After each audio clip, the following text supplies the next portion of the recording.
This is a picture from school. I had to get up in the attic and dig it out because it's probably one of the only things remaining from my school life, actually.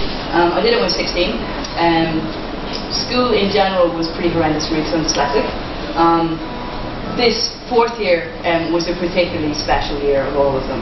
And this whole idea is that it's based on a work of Paul Klee. So what you did was you kept a diary for a whole month and you assigned colours to how you were feeling. So I'm actually really surprised there's any orange at all in this. I was kind of interested to take it out and see. So, you know, if you were feeling sort of sad and frustrated and just generally pissed off, you kind of use sort of blue and purple and colours like that. Orange was ecstatically happy and yellow was a little bit so. So you can see actually there's a bit of a thing. I think every weekend I was happy, probably on Sundays, because I actually went to school 6 days a week. I had a Saturday morning as well, which is kind of horrendous. So from my point of view, I think it's very interesting that I use so much purple in this because essentially what I've gone on to do is I've taken the sort of experiences of my own education from sort of years of 4 right through to 28 and sort of amalgamated those to create my own school.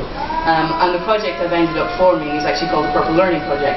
And the whole idea of purple for me is that it's actually the colour of frustration.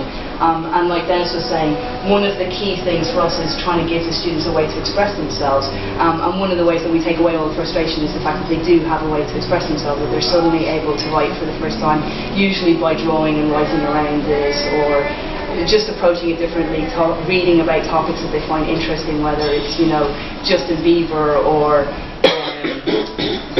space or aliens or whatever it is. It's not conventional sort of school.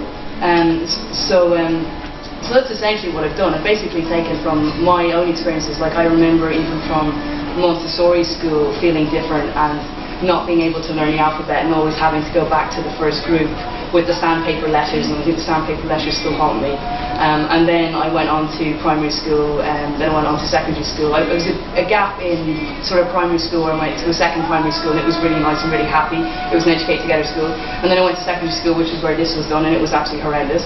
And then I went on to college in Galway, and that was, in a lot of ways, it was very enjoyable and very good. It was a very different time. And then I went on to do a PhD in oceanography in Southampton, and that was sort of a bit of a mixed bag. So, you know, so it's kind of funny at the end of all of that to set up my own school, but that's essentially what I do now. So that's me.